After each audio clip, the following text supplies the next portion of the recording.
మన భారతదేశం అంటేనే ఎన్నో భక్తి భావాలకు పుట్టినిల్లు. అలాంటి ఈ దేశంలో గుళ్ళు గోపురాలు విగ్రహ ప్రతిష్టలు అనేవి చాలా అంగరంగ వైభవంగా జరుగుతుంటాయి.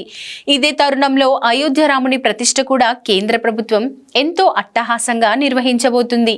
ఈ పండుగను ప్రపంచ దేశాలే గర్వపడే విధంగా చేస్తామని నరేంద్ర మోదీ ప్రభుత్వం ఇప్పటికే ప్రకటన చేస్తూ ప్రచారం చేస్తుంది.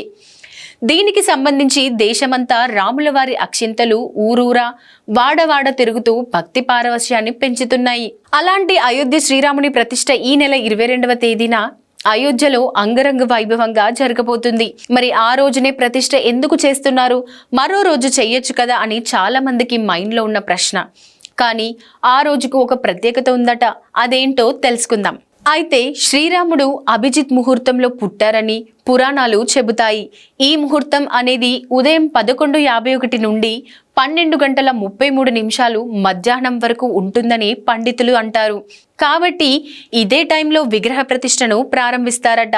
అలాగే హిందూ పంచాంగం ప్రకారం జనవరి 22న మృగశిర నక్షత్రం ప్రారంభమవుతుంది.